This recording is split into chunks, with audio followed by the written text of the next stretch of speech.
जब श्री कृष्ण तथा बलराम वैदिक यज्ञों को संपन्न करने वाले ब्राह्मणों से बातें करने में व्यस्त थे, तो उन्होंने यह भी देखा कि स्वर्ग के राजा तथा वर्षा के लिए उत्तरदायी इंद्र को प्रसन्न करने के लिए एक वैसे ही यज्ञ की तैयारी की जा रही है।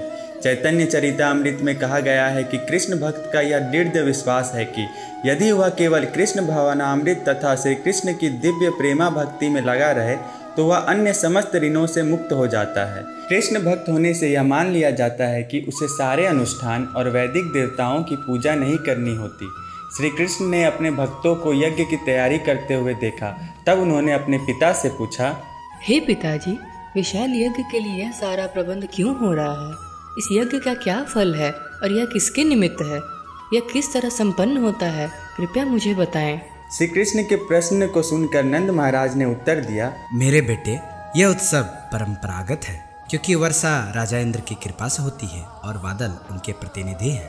और चूंकि जल हमारे जीवन के लिए अत्यंत महत्वपूर्ण है, अतः हम राजा इंद्र को खुश करने के लिए यह यज्ञ करते हैं और कुछ भेंट प्रदान करते हैं। यह सुनकर कृष्ण अपने पिता तथा वृंदावन वासियों के समक्ष इस प्रकार बोले जिससे इंद्र क्रोधित हो जाए। उन्होंने कहा, यह यज्ञ बंद कर दिया जाए। भगवान की अनुमति के बिना कोई किसी को लाभ नहीं पहुंचा सकता। श्री कृष्ण का अवतार असुरों का विनाश तथा भक्त की रक्षा के लिए हुआ था और इंद्र एक भक्त थे, किंतु उन्हें अभिमान हो गया था, इसलिए कृष्ण उन्हें पाठ पढ़ाना चाहते थे।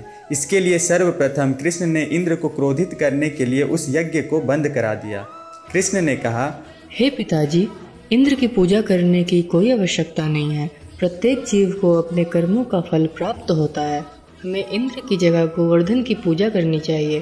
गोवर्धन हमें फल, फूल, वनस्पतियाँ, जल प्रदान करते हैं। हमारी गाय इसकी हरी घास खाती हैं और हमें दूध देती हैं। अंततः सभी ने श्री कृष्ण की बात सुनकर गोवर्धन की पूजा शुरू कर दी।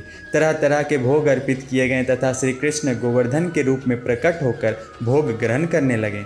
इस प्रकार गोवर्धन पूजा रूपी यज्ञ संपन्न करके वृंदावन के समस्त वासियों ने भगवान श्री कृष्ण की आज्ञा का पालन किया और अपने अपने घरों को चले गए।